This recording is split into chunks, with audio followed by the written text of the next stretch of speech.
Hey guys, welcome back to my channel. So today we're going to do something a little different from what I normally do. I want to jump into some Real Housewives of Potomac commentary. So I felt like this particular episode that just aired on Sunday was one that really sparked my interest to have a few different conversations or discussions just about women and how we interact with each other and all of that. And I feel like we all can relate to being maybe one or several of these different characters, if you will. So I have my notes here to kind of keep me on track so I'm not rambling and so that I'm able to jump into this very quickly and get out your way. All right. So first and foremost, let's talk about the new girl, Mia.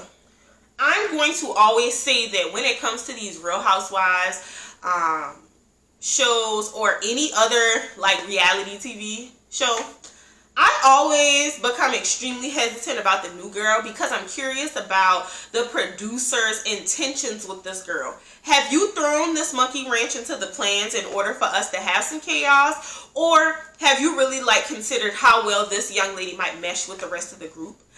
Real Housewives of Potomac, they real toxic. Them old ladies real problematic. All of that. But I don't know, on one end, I guess I like Mia because she seems to be pretty authentic in relation to who she is. But I'm curious as to whether she's presenting herself as this I'm gonna say how I feel, I don't care. You know, sometimes women are like that because they're creating this barrier of protection so that if you decide to talk about me, if you decide to come for me, if you try me in any way, I ain't gonna be bothered because I'm already prepared. And my exterior, I already got the barrier built. Honey, please try me. That's what I want you to do. She gives me that air. Now, that might not be true. I might be reading her completely wrong, but that's just what I'm getting from her right now. Beyond that, I do at least relate to the hesitant nature of how the rest of the women are I don't know, that rubbed me the wrong way. I don't like that. And then the other people saying, I don't know, we should just give her a chance. I feel like in a normal girl group, that's the normal interaction that you have with your friends or associates or whoever you are in a larger group of people. I just think sometimes these reality shows, I always question, what y'all really trying to do? What's your intent? What you trying to, you reaching here? Or you really trying to, mix things up a little bit? What you doing, sis? And I don't like that I have to do that, but whatever. Make it plain. The next issue that I have, I forgot the girl's name. So this is Robin's friend. She appears to be Indian. I don't know if she is. Please don't get in my comments with all that foolishness. I just don't know who she is. The other new girl that was in the scene with Robin, Wendy, and her. Robin told the girl that, what's the old lady name? I want to call her Jackie because I think I'm watching the other Real Housewives. I can't think of her name right now. The old lady name. Oh, Lord, not Robin, not Giselle. The one who husband can't see, he love her. Her. The one with, they used to have bad wigs. I can't think of her name. However, Robin told the girl that she had a drinking problem. And so, they have kind of skated past her having a drinking problem in the past. And, y'all, I gotta find her name. Karen. That's her name. Karen. They have discussed Karen having a drinking problem several times. Robin mentions it to this girl. The girl waits till they're at the spa to say, well, they tell me that you got a drinking problem. Why is that necessary for the first time you in Karen's presence? I want every woman to pause for a second. When you initially meet a woman, do you think it is appropriate for you to mention everything that someone else might have previously said or discussed around you in relation to this person? Let's take it a step further. If somebody is meeting you for the first time, is it appropriate for them to approach you with that? Especially when it's something like, do you have a drinking problem? You think you about to ask me that and I'm about to respond to you positively? No way, sus. Ain't no way you ever thought I was going to be chill about that. It's no way. It's no way. So I question her intent. What you trying to do? Because there's no way you were oh, I'm just trying to clear the air. There's nothing to clear. Karen didn't say nothing about you. If Karen has a drinking problem, observe it yourself. I think I struggle with like how sometimes we let people so easily influence us. So because so-and-so said this girl is X, Y, and Z, now I get, I don't know, Jess, she got a smart mouth, because I can be a little smart mouthish myself. So when people tell me that, I do come with a guard, but I'm not approaching them like, the boy say you got a smart mouth. I'm not doing that. You know what I mean? So I'm just trying to truly understand what was her intent. What you trying to do? Okay. And I struggle with like that flip-flop thing. Like, I at least understand that for the most part, Robin ain't really like Karen's friend, Giselle ain't really Karen's friend. You know, Karen only got a few people in her corner, Mia being one of them. And I understand that sometimes like that's a job, so I have to be around you to get a check.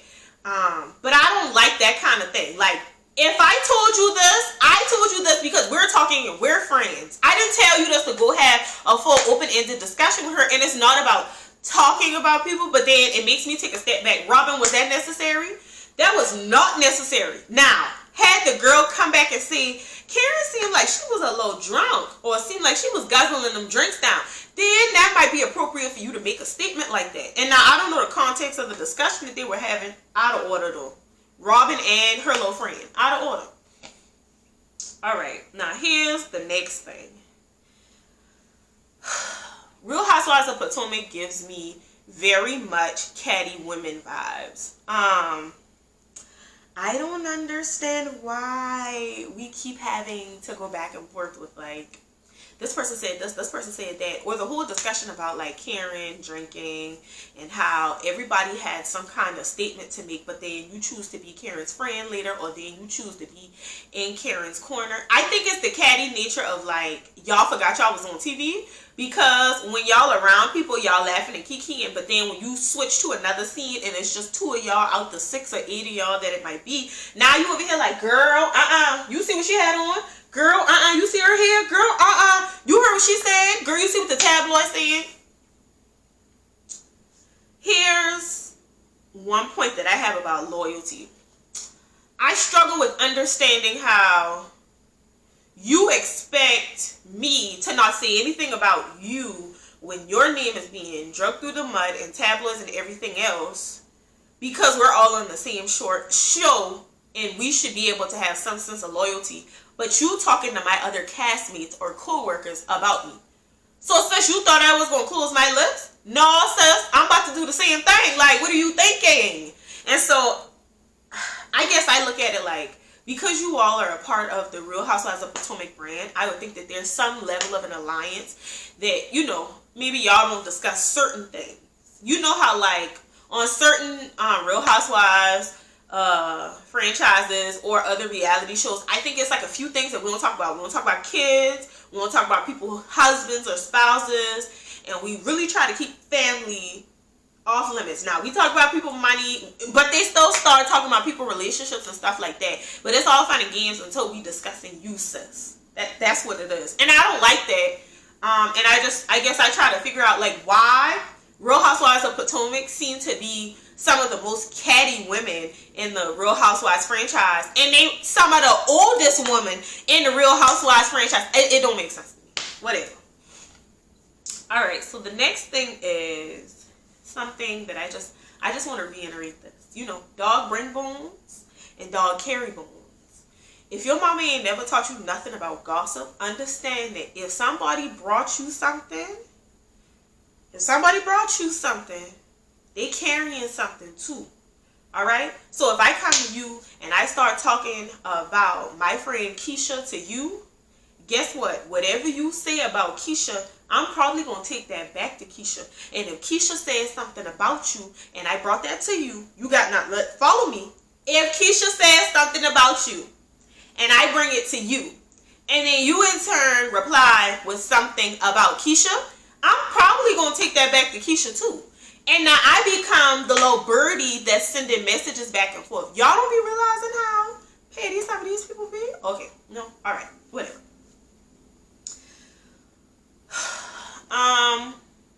The next thing that I kind of wanted to discuss, like there was the scene with Robin laying in the bed and waking up at the very last moment to wake her kids up for virtual school, and her husband was just kind of checking her like, you need to get up, you need to do something. Like, I just want to reiterate here that pandemic laziness was a real thing, and it still is a real thing. Currently, I should be working out so that I can start my work day. Instead, I'm on here talking to y'all about Real Housewives of Potomac, to be honest. And if I wasn't talking to you guys, I'd probably be sitting right here, scrolling on my phone, looking at TikTok, looking at Instagram, or lollygagging. To be honest with you, I don't know why. I'm normally not a major procrastinator. Now, I do work well under pressure, but I'm normally not a major procrastinator. But the pandemic equals major procrastination, and I think it's because a lot of the things that we wanted to do had to get put on hold. We started to realize that we can take our time.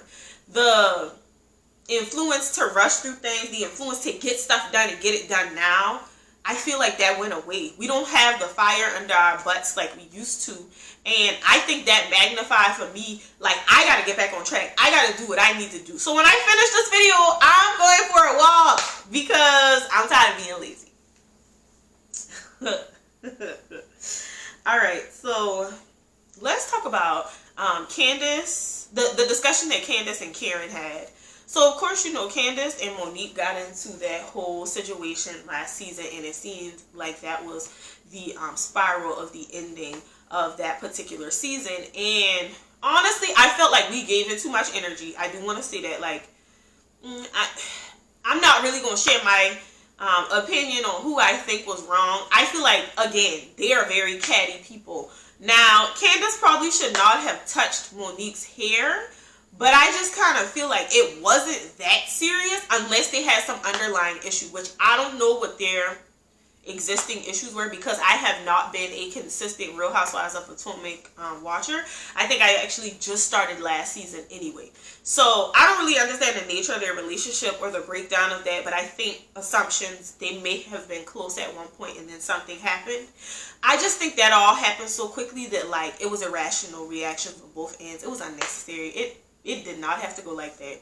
Anyway, I do understand when you're in a group of people and you are the person that experienced that. I understand why you expect people to choose a side.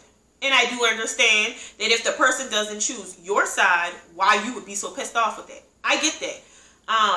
It's easy for us to say, you can't tell somebody which side to choose, blah, blah, blah, blah, blah, until you feel so strongly about how a person wronged you and you feel like it's crystal clear to everybody else what happened. Especially in this situation where a lot of the people did choose a side.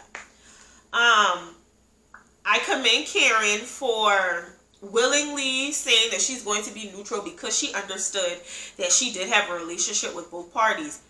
I think her intent to be neutral was to demonstrate the respect that she had for both relationships. I think Candace is struggling with how she can wrap her head around Karen respecting both relationships and not necessarily checking the person that could be wrong.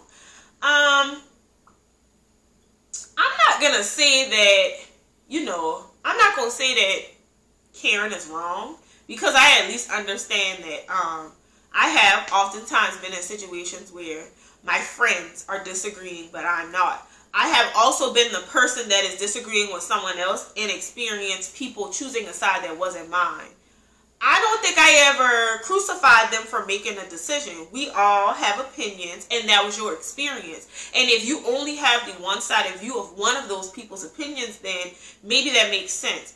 I think Karen just decided that she was going to support both people because of Monique's approach to try to bring the group together. See, she apologizes, but I think where Monique messed up is, I don't feel sorry about that. That's where she messed up at. Like, to me, it was like, you crying and you embarrassed about how you look, but you don't feel sorry about what you said or what you did. So, like, carry on. I just think that Candace is going to have to make a decision about how she moves forward with her relationship with Karen. And I don't think it's one of those things where she can call Karen a snake. Now, I think she can call Ashley a snake because Ashley was cool with her, but then Ashley was going to write a statement or testify for Monique. Now, I think once you begin to get caught up in the legalities and choosing a side of who you're going to support that way, then yeah, I feel like we can be mad. But I just think Candace is going to have to mature enough to understand that Karen is taking the stance of, I'm not a part of that. I have relationships with both of you, and I'm not going to let one infringe on the other, and that speaks to a certain level of value that she has in a relationship. Now, y'all might not agree with me with that, but that's where I'm coming from in relation to that. I want to talk about the ending. I'm confused how the whole let's celebrate Ashley, she's about to pop and have her baby in a couple of days, how it turns into the beginning of possibly the Grand Royale with Wendy and Mia. So I don't really understand how Wendy and Mia even got off on the wrong foot. I do think that Wendy is a little sensitive sometimes with the whole, now, don't put your hands on my face. I agree with that. Don't put your hands on my face, hon. But I don't think that her hands and her face was really a bad thing. I just think it was more so like Wendy needed to probably clarify observations. Look, I'm noticing that you do talk with your hands, but like, please don't put your hands in my face when me and you are having a conversation that could be interpreted as tense. I think a lot of this was more so about perception when it initially happened in the, not the most recent episode, but the previous episode. I think Wendy came there ready for war, and I have a problem with that because that moment was not about you. Like, that moment was very much about Ashley, and I think we should have kept it like that. I think if you wanted to have a conversation with Mia about her behavior or about the exchange that you guys had, I think it's time for y'all to set up a little cute little dinner somewhere outside so y'all can have that discussion. Or if it was cold, then inside somewhere. But I think that was the wrong place, wrong time. The timing was off, and I feel like Wendy was very defensive because she couldn't do that the first time. You know, it comes across like, you know how like when you argue with somebody and then when the argument is over, you start replaying in your head, what did I say? And then you're like, hold on, dang, I should have said this, I should have said that. Like, to me, I feel like Wendy went home and got prepared for her next time to see Mia, and she was ready. Now, I think Mia is coming on too strong at this point. Like, you might hear Karen or somebody else talk about Wendy and her husband's circumstances, because I do see there's foreshadowing of Wendy's marriage having some issues or somebody cheating, some kind of rumor or something like that. And so I think that Mia's response, like, you're not happy at home, it comes from that. I don't think anybody's reaction had anything to do with how they feel about themselves. I just think it was more so like, don't try me in front of these people, because, you know, I also think it has a lot to do with like how differently these women present themselves. You know, Wendy is a prestigious, professional kind of woman. She trying to have a little sexy ass since she done got her boob job and a butt or whatever. But, you know, Mia is more so of a let it all hang out. So I do think their differences of opinion come from the manner in which they intend to express themselves, present themselves, or how much they intend to expose about themselves. I think that's where they're like, there's friction and they're bumping heads. But I mean, like, for you and me, let's think about it this way.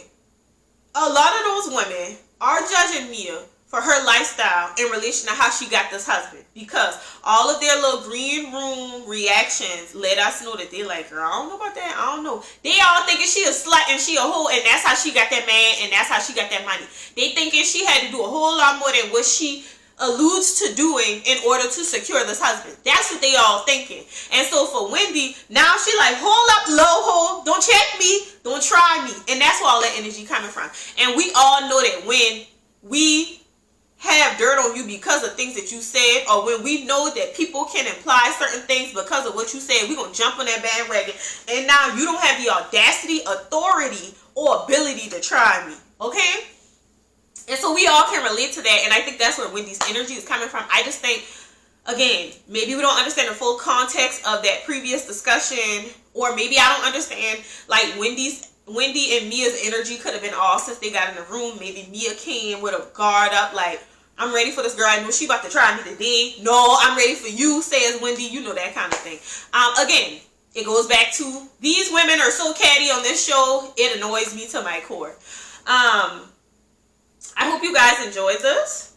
I hope you guys come back for the next episode's commentary, because I think I'm going to start doing some commentary of some of my favorite shows if I remember to record this and actually watch it in a timely fashion. I do want to note that I am a person that watches like 3-4 episodes at a time versus like watching it every week, but I'm going to try to stay consistent there. As always, please remember to subscribe, like, share, and comment. And then if you could please view these videos that are included here to continue to support my channel, I'd greatly appreciate that. Thanks so much for tuning in, and come back next time for another video. Bye, y'all.